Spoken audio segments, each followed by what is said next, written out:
hablando de transición energética. Doctora López Montelongo, desde hace tiempo, en el mundo corporativo y en los gobiernos que lideran los procesos de transición energética, se habla de la necesidad de impulsar modelos de economía circular.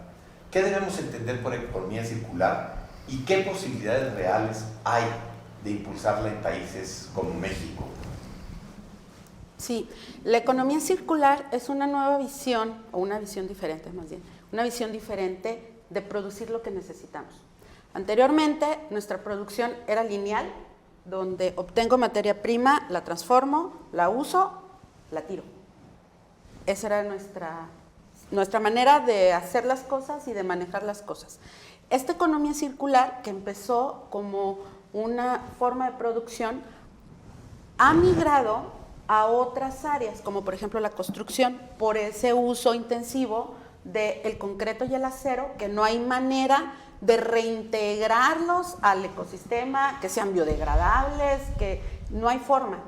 En donde tú sacas materia prima para generar cemento, acero, materiales pétreos que se usan en la construcción de todo nuestro espacio edificado, pues se queda el daño, es palpable, no hay manera de resarcirlo.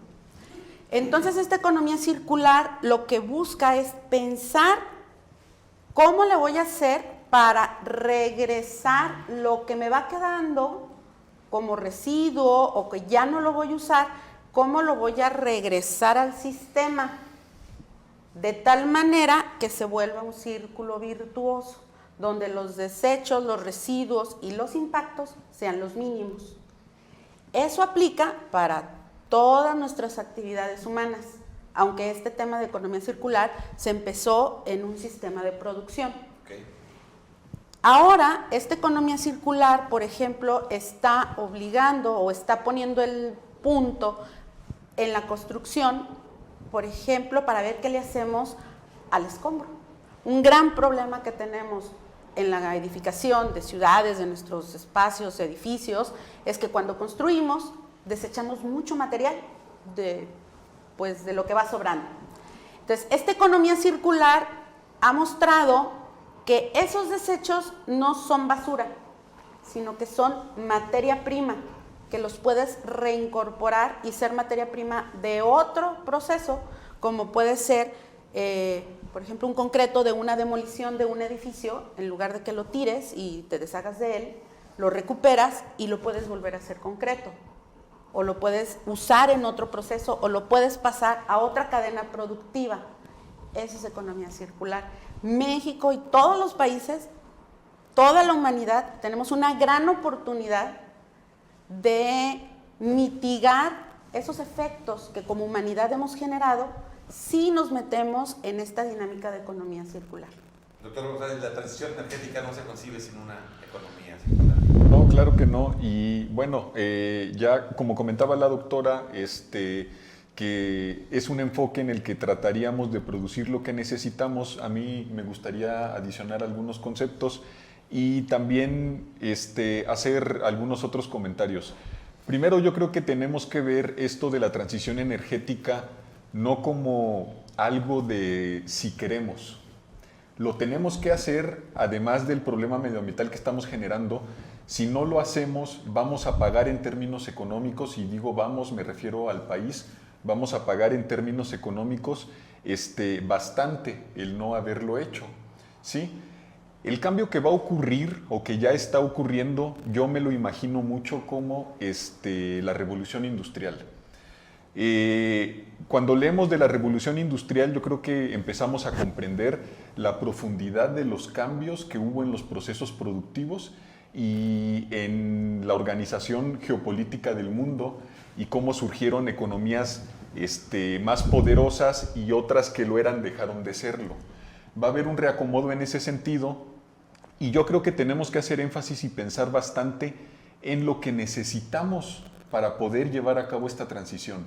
¿Qué necesitamos? Definitivamente tiene que haber políticas públicas, pero necesitamos recursos humanos capacitados en los procesos mediante los cuales producimos los commodities, y que tengan un enfoque no solo de pensar en el costo de producir algo, sino en reducir la cantidad de dióxido de carbono que genera lo que producimos. Porque vuelvo a hacer énfasis en que no va a ser de un día para otro esta transición. Entonces, si tenemos plantas de ciclo combinado, no significa que mañana las tenemos que cerrar. Si tenemos un proceso mediante el cual se produce concreto hoy, no significa que mañana lo vamos a cerrar. Tenemos que implementar tecnologías para ir reduciendo la cantidad de dióxido de carbono que se genera por tonelada de concreto, por tonelada de acero que se produce. ¿Sí? Entonces, todas estas tecnologías las vamos a tener que empezar a implementar. Algunas a desarrollar, otras traerlas de otros países que ya las desarrollaron o las están mejorando e implementarlas aquí, pero sí tenemos que hacer un énfasis en eso. Vamos a necesitar especies minerales y metales que la humanidad antes nunca había utilizado. Por ejemplo, en la actualidad se habla mucho de la extracción del litio, que si tenemos o que si no tenemos, y ni siquiera podemos tener claro o salir de esa disyuntiva, ¿no? El litio, así como los elementos de tierras raras, no son metales que antes hayamos utilizado. Los procesos mediante los cuales se extraen no están ni siquiera definidos, ¿sí? Y hay nada más, a manera de paréntesis, los países que tienen las mayores reservas de litio, Argentina, Bolivia, Chile, no son los que llevan también la delantera en cuanto a la generación de tecnologías para poder aprovechar estos metales. Entonces, yo creo que ese es un enfoque que tenemos que adoptar, medir y pensar en cuánto dióxido de carbono estamos produciendo, cómo disminuir esa producción, y eso está relacionado precisamente con tener industrias sustentables, con tener una economía circular, la parte del reciclaje o la reutilización.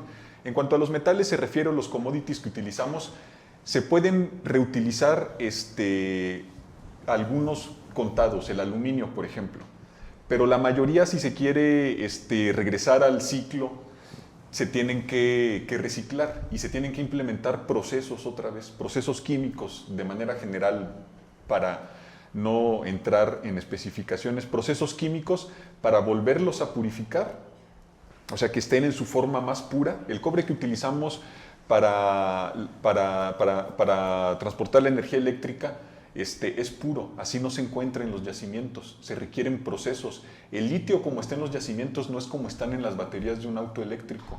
Los elementos de tierras raras, como están en un yacimiento, no es como están en un generador eólico. Se requieren procesos y se requieren recursos minerales para lograr esa transición. Entonces, es un reto interesantísimo, tenemos que aceptarlo, tenemos que buscar hacerlo de la mejor manera y tenemos que definir bien qué es lo que necesitamos, porque si no, una vez más, como nos ha pasado en muchas industrias, nos vamos a quedar atrás, porque así nos pasó con el petróleo y así nos pasó con el gas, y a veces pareciera, por desgracia, que así nos va a pasar con la transición energética, ¿no? Entonces hay que tomarlo como un reto, hay que ir hacia adelante y tenemos que prepararnos. Va a ser difícil, no va a ser sencillo, pero si entendemos todo lo que involucra, pues ya estaremos, tendremos cierta ventaja, ¿no? Muchas gracias, doctor González. Como vemos, la batalla es descomunal. Se trata de una lucha, sin exagerar, planetaria. Doctor Dávila, en diciembre del 2015 se aprobó el Acuerdo de París dentro de la Conferencia de las Naciones Unidas sobre el Cambio Climático. El objetivo más ambicioso de este mecanismo es limitar el calentamiento global de la Tierra a 2 grados centígrados durante este siglo. El acuerdo, avalado por México, por cierto, y más de 90 países, busca reorientar el desarrollo hacia un mundo más sostenible, con menores emisiones y con capacidad de adaptarse a un clima más extremo.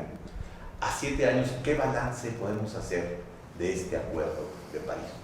Bueno, el acuerdo fue fundamental porque 195 países se comprometieron a establecer reducciones de emisiones de gases de efecto invernadero a través de la autodefinición de objetivos y metas a alcanzar, de manera que la temperatura del planeta hacia el año 2050 no ascienda en más de 1,5 a 2, máximo 2 grados centígrados, que son los escenarios en los que se considera que, digamos, los cambios pueden ser soportables por el planeta. En el caso de México, nosotros asumimos un compromiso, vuelvo a repetir, libremente asumido como país. En la COP 2015 nos comprometimos a reducir en un 22% las emisiones de gases de efecto invernadero con respecto a la línea base.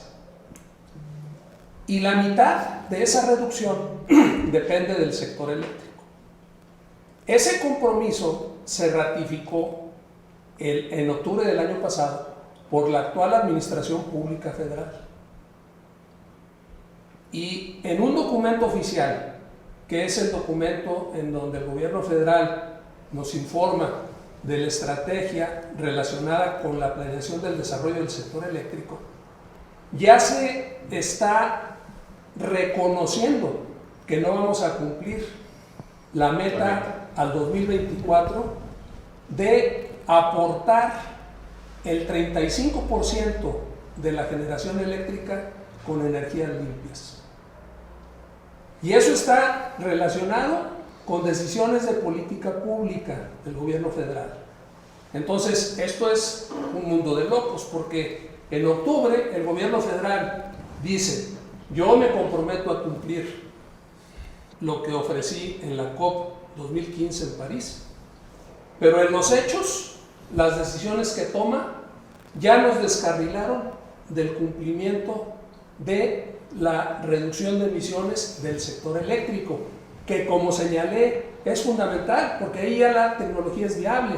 Ahorita Adrián nos señala con toda razón que hay sectores en donde todavía nos falta desarrollar mucha innovación, donde es más difícil la transición en el sector productivo en particular, y específicamente en sectores que son altos consumidores de energía en sus procesos, como es la industria química, como es la industria del cemento, como es la industria siderúrgica, ¿verdad? Ahí necesitamos ganar tiempo para desarrollar la innovación, la tecnología y los procesos que nos permitan descarbonizar esas industrias. Es más complicado. Por eso es más importante, y tiene un sentido de urgencia, que donde podemos y es viable hacerlo ahorita, lo hagamos de inmediato. Y esos son los sectores eléctrico y del transporte, ¿verdad? Ahí tenemos que estar actuando de manera decidida. Y yo creo que esa orientación de la política, de la cual vamos a profundizar en un momento más, ha sido un gran error del gobierno federal. Es irresponsable y es suicida. Es como el automovilista que se encierra en un garage con el motor encendido y ya había decidido abrir el garage y apagar el motor para bajarse, salir del garage y salvarse, ¿verdad? Y decide volver a cerrar la puerta, encerrarse en el auto y mantener el coche encendido. A ver cuánto tiempo más aguantamos. Es irresponsable y es suicida, y eso es necesario señalarlo con toda claridad. Muy bien. Doctor Sánchez, quisiera ver si quiere agregar algo más sobre el balance de los acuerdos de París, pero también, ya que el doctor Dávila está entrando en el tema, quería preguntarle lo siguiente: ¿en qué estamos fallando en México? La necesidad de impulsar una transición energética está alentada ya, comprometida, digamos, por el drama que significa este cambio climático, que cada vez toma mayor relevancia en la forma de lluvias atípicas, de tormentas, de temperaturas extraordinarias, en forma de sequía, de una falta de agua que es increíble en el noreste del país. ¿En qué estamos fallando en esta lucha? Mira, los efectos del calentamiento global son evidentes en México y son evidentes en muchas partes del mundo.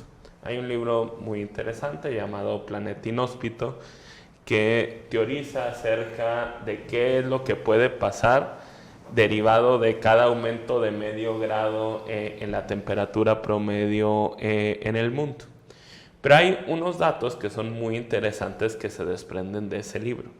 No a todos los países nos va a afectar igual el calentamiento global, pero sí le va a afectar en mayor medida a quienes estén cerca de los trópicos. O sea, no necesariamente en la línea del Ecuador, sino en esta línea de los trópicos donde se concentran grandes bloques de zonas desérticas. Estos, y México es uno de los países que más sería afectado en ese contexto, es decir, nosotros deberíamos ser los primeros interesados en que los acuerdos de París, como este esfuerzo global conjunto, tenga efectos. Y para ello, pues tenemos que hacer la parte que nos toca. Y bien señalaba el doctor Dávila, la verdad es que no estamos entendiendo la realidad del mundo. Hay gobiernos que pueden tomar decisiones con una visión de pasado, con una visión de presente, o sea, ver que precisamente todos estos efectos de calentamiento global te llevan a situaciones extremas.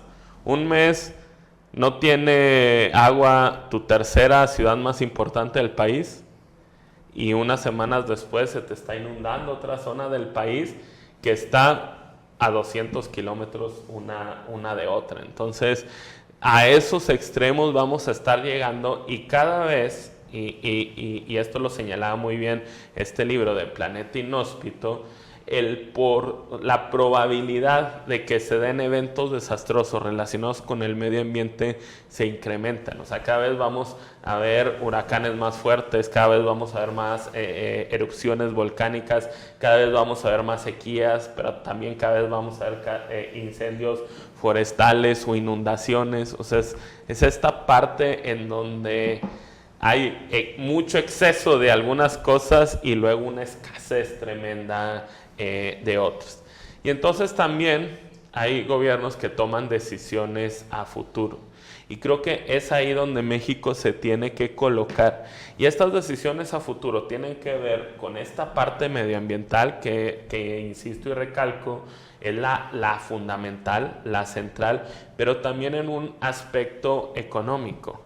O sea, por ejemplo, nuestra región del sureste de Coahuila y en gran medida también en otras de las regiones del estado, tiene mucha importancia el sector automotriz. Hoy ya varias de las empresas automotrices ya han hecho anuncios de que para el 2028, para el 2035, hacen una transición completa a autos eléctricos. Ellos ya están pensando en el futuro. Nosotros seguimos pensando en producir gasolina quizá para autos que ya no las van a utilizar.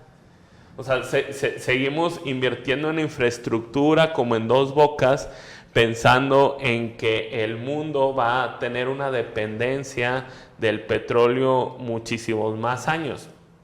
Eso a lo mejor y lamentablemente será una realidad en México, que sigamos siendo dependientes de petróleo, pero pues si la idea es exportarlo, pues es un mal negocio a futuro. Era lo que decía al inicio del programa.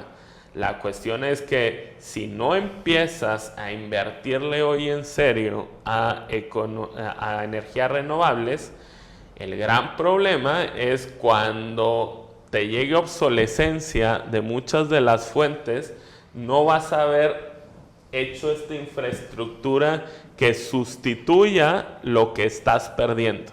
El mundo hacia allá va, no nos va a esperar, no nos va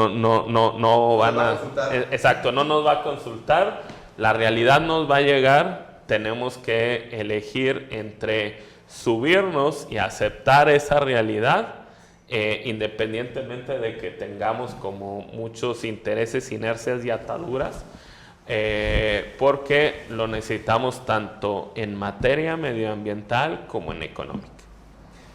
Doctor López Montelongo, los imaginarios extremos son catastróficos. Volvemos otra vez a la necesidad de planear, de definir políticas públicas consistentes. En Nuevo León no se está pensando en cómo abastecer de agua a Monterrey en los próximos 50 años. se está pensando ahorita en cómo abastecer a Monterrey de agua esta semana, este día? Desafortunadamente, creo que la humanidad no nos aplica eso de que debemos de aprender en cabeza ajena. Los escenarios de cambio climático no fueron emitidos ayer, son emitidos desde los años 70. Tenemos un premio Nobel de Química, el doctor Mario Molina, que estuvo hablando desde su trinchera sobre las cuestiones de cambio climático y no lo entendimos. Monterrey tuvo un problema hace un mes. Yo soy de Torreón, tenemos 50 años batallando con el asunto del agua y cada verano es el mismo problema y tenemos 50 años tenemos 50 veranos que no tenemos agua, pero fuimos y nos burlamos en el estadio que los de Monterrey no tenían agua, cuando nosotros tenemos 50 años y tenemos un problema muy serio con las actividades productivas que sustentan a la laguna. Y hay ahorita un programa muy fuerte a nivel federal de potabilizar el único río que nos queda vivo para llevarle agua a una zona urbana que tiene 50 años sin agua. Pero se está pensando nada más en ir y llevarla y no son programas integrales de qué voy a hacer. Pues sí, ya la dejé ahí a la entrada de la ciudad y ahora cómo la voy a distribuir, cómo la voy a usar, cómo la voy a reusar, pero no aprendemos. Y estos escenarios que son contundentes, que están hechos con modelos matemáticos, que nos establecen escenarios a corto, a mediano y a largo plazo. Cuando yo empecé aquí en la universidad como investigadora hace ya casi 18 años, yo les decía a mis alumnos, el escenario de cambio climático para el problema de la energía es al 2030. Yo se los decía en el 2005, 2030, muy lejos. ¿Qué van a hacer ustedes, arquitectos, con un edificio que requiere energía? La transición energética que van a hacer ustedes en su proyecto. Y me decían, a mí no me va a tocar. ¿Cómo que no te va a tocar? 2030 lo veían muy lejos. Hoy les digo a mis alumnos de nuevo ingreso, cuando tú salgas, estaremos en el 2030. Tú vas a ser profesionista en el peor de los escenarios ambientales. ¿Qué propones? Y es donde también tienen mucho que ver las universidades, porque estamos formando a los profesionistas que se van a enfrentar a esos catastróficos escenarios de cambio climático.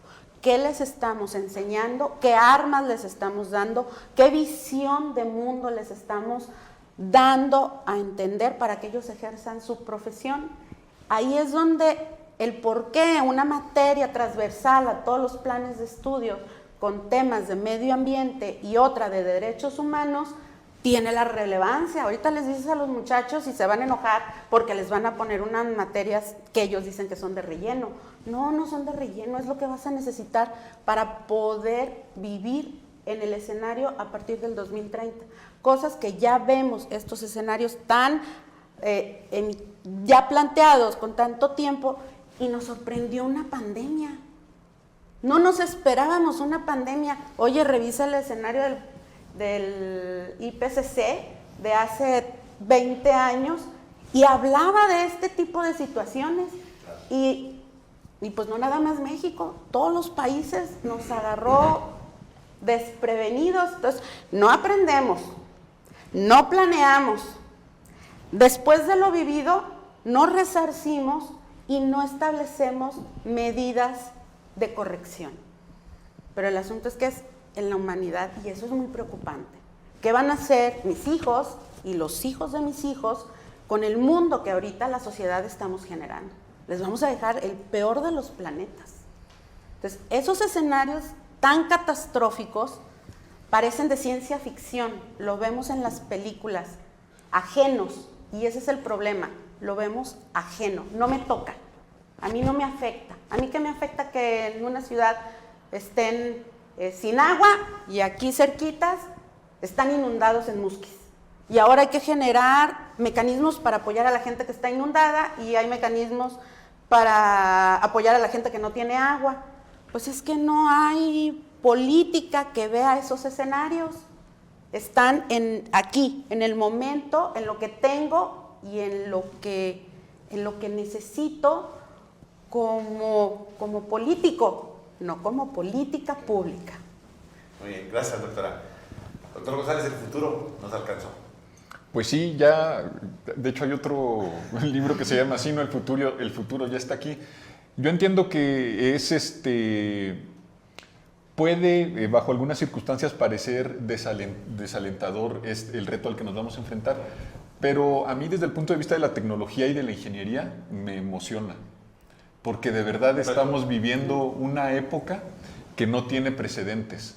Implementar, bueno, yo sí, como estoy en el área de la ingeniería y de la tecnología, como que me imagino que, o creo que todo se puede arreglar con la implementación de un nuevo proceso, de una nueva tecnología, ser innovador, y todo eso, pero es un reto muy, muy interesante y yo creo que lo tenemos que ver con emoción y tenemos que precisamente tomarlo y salir adelante, porque no solo, comentaba la doctora, que pareciera que en la actualidad solo están viendo en el momento.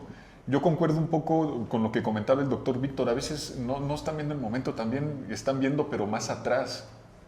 Si yo les comento, por ejemplo, que hay países que tienen su mayor producción de energía eléctrica quemando carbón, como China, como India, incluso más que gas, que es el caso de Estados Unidos. La mayor parte de su energía eléctrica la obtiene quemando gas, que tiene mayor poder calorífico, emite menos dióxido de carbono a la atmósfera.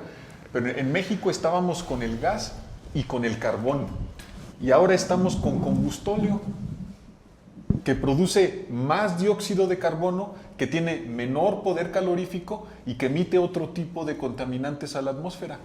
Anticompetitivo desde el punto de vista económico y peor para el medio ambiente. Y son esos los retos que tenemos que afrontar. Sí tenemos que empezar a ver qué tecnologías vamos a utilizar y tenemos que empezar a pensar también qué país queremos ser. El que va a innovar, el que va a tomar el reto y va a salir adelante, el de que va a formar a los recursos humanos capacitados para hacer ese cambio, los que vamos a implementar las nuevas tecnologías, los que vamos a poder implementar las políticas públicas, o vamos a ser los que se van a quedar viendo nada más cómo todo pasa, ¿no?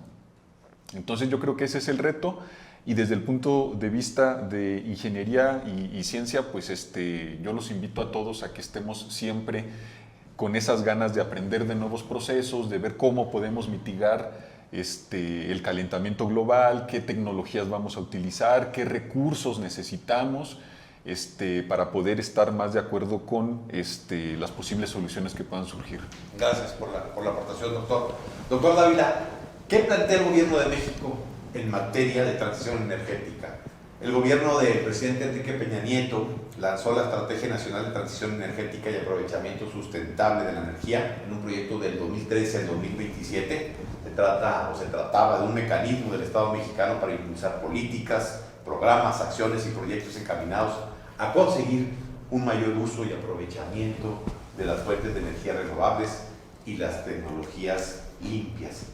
Un rosario, al parecer, de buenas intenciones. ¿Qué se está haciendo ahora en este sexenio? Bueno, yo creo que es importante hacer un balance en los pocos años que operó la reforma energética, qué fue lo que se logró. Se lograron avances interesantes en materia de la transición en el sector eléctrico. Por ejemplo, en el caso del estado de Coahuila, la generación con tecnología solar y eólica alcanzó el 18% de la generación eléctrica del estado de Coahuila. Un logro muy importante. En muy poco tiempo. Y a nivel nacional, la generación con energías limpias hasta el 2021 tuvo un proceso de crecimiento importante por la inercia de los primeros años de la reforma energética. Entonces, nosotros hemos estado analizando esto con análisis económico, con modelos económicos. En el caso, por ejemplo, del consumo doméstico,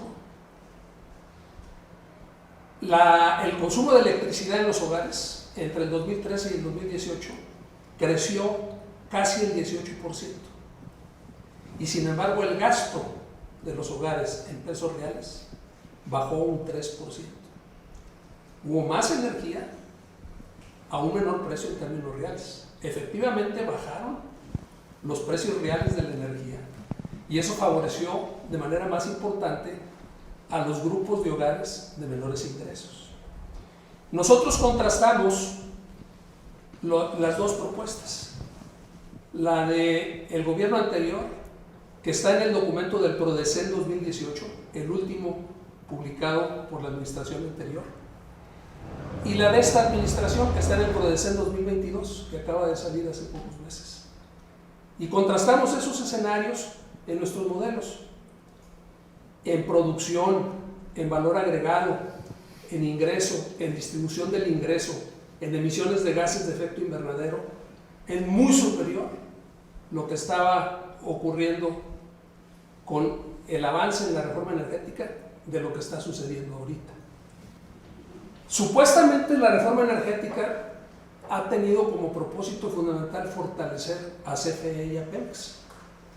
Es muy curioso que en una política que está destinada a fortalecer a CFE, la CFE ha tenido los peores desempeños en materia económica en los últimos años.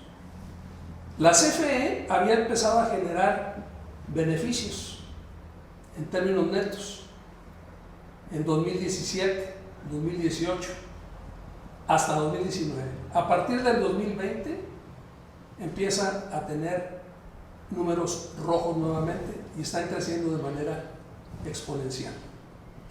Y es muy sencillo de entender, lo acaba de señalar Adrián en términos de emisiones de gases de efecto invernadero. Las tecnologías más sucias son la carboeléctrica y las turboeléctricas convencionales. Las termoeléctricas convencionales. Luego, las que funcionan con gas natural, las de ciclo combinado con gas natural son las menos contaminantes. Pero además no solamente son las más contaminantes, son las más costosas. Si nosotros sumamos lo que se gasta en comprar los combustibles para alimentar esas plantas, lo que se gasta en salarios para pagar a los trabajadores de esas plantas, y comparamos lo que cuesta generar un gigawatt o un megawatt o un kilowatt en cada una de esas tecnologías con la energía eólica y solar, la diferencia de costos está en un orden de magnitud de 5 a 6 veces más alta la de las tecnologías convencionales. CFE en sus plantas termoeléctricas, todas las de combustibles fósiles, tiene pérdidas. CFE tiene utilidades en transmisión, comercialización y distribución. Cada kilowatt que se produce en plantas de CFE genera en términos netos pérdidas. Entre más genere, más pierde. Entonces, yo no entiendo cómo vamos a fortalecer a la CFE obligándola a que genere con tecnologías que están implicando pérdidas en términos netos. Ahora, nada en el marco legal vigente impide que CFE produzca con la tecnología eólica y solar. ¿Por qué no lo hace? Es una pregunta que yo creo que es válido formular y que debemos esperar una respuesta que no hemos recibido. Entonces, desde el punto de vista ambiental, desde el punto de vista económico, era muy superior el modelo anterior generado a partir de la reforma del 2003 y que, por cierto, pues estamos en una ambigüedad desde el punto de vista legal, ¿verdad? No sabemos realmente cuál es el modelo en el que estamos incursionando. Hay una indefinición que es muy inconveniente por todo lo que ya hemos comentado en esta mesa. Otro elemento fundamental es señalar que la energía eléctrica es un insumo transversal a toda la economía. Está presente en todas las actividades productivas y representa aproximadamente el 5% de los costos totales. Entonces, si somos ineficientes en generar la electricidad y la producimos a costos altos y además contaminamos, no solamente estamos incumpliendo nuestros compromisos internacionales en materia de cambio climático, sino que estamos generando condiciones que erosionan la capacidad competitiva de nuestras empresas. Ahorita Víctor señaló un tema que es fundamental para México por la importancia que tiene la industria automotriz a nivel nacional y en el estado de Coahuila no se diga, ¿no? La electrificación va a representar retos fundamentales, van a sobrar cachuchas. Los coches eléctricos tienen menos partes. Mucha de nuestra industria de autopartes va a estar cuestionada por ese cambio tecnológico. Ya tendríamos que estar avanzando desde hace años en cómo vamos a avanzar en la diversificación productiva a nivel nacional y a nivel regional para poder hacer frente a otras de las consecuencias de esas transformaciones que estamos viviendo a nivel internacional. Entonces, en síntesis, creo que han sido decisiones muy desafortunadas, decisiones que están generando costos ambientales, costos económicos muy elevados y que están comprometiendo la viabilidad de la capacidad competitiva del país hacia el futuro. Nos quedan apenas unos minutos. Doctor Sánchez, pareciera, por lo que dice el doctor Dávila, que el gobierno más que parte de la solución es parte del problema. Bueno, sí, sin duda es parte del problema. O sea, es decir, cuando no se tienen políticas públicas claras, cuando se dan reversas a una serie de acciones que estaban teniendo efectos positivos, sí, pero todavía efectos insuficientes. O sea, era una agenda a largo plazo donde se tenía que tener un paso sostenido, o sea, no solo ser sostenible, sino tener un paso sostenido. El interrumpirlo y el dar reversas evidentemente tienen un impacto negativo. Y obviamente también se mencionaba con mucha claridad que al gobierno le falta una definición. O sea, por ejemplo, el presidente ha insistido una y otra vez en que desde la CFE se pueden impulsar energías limpias, pero no han hecho nada para impulsar esas energías limpias. Entonces, pues sí, potencialmente se puede hacer, pero no se ha dado ningún paso, y quienes sí estaban avanzando en energías limpias, que eran otros actores y empresas e inversionistas, a eso sí se les está acotando el campo de crecimiento que tenían, incluso por una barrera legal del porcentaje de producción de energía. El tema de la transición energética es inagotable. Por desgracia se nos acaba el tiempo. Quiero agradecer aquí a los investigadores sus aportaciones, sus análisis, sus comentarios, sus precisiones tan puntuales. Creo que han arrojado mucha luz y mucha claridad sobre lo que está sucediendo en el mundo y sobre lo que está sucediendo en México en materia de transición económica y de esa amenaza que se llama cambio climático. Muchas gracias por estar con nosotros, por participar en este programa de conciencia de la Universidad Autónoma de Coahuila. Gracias a todos por su atención.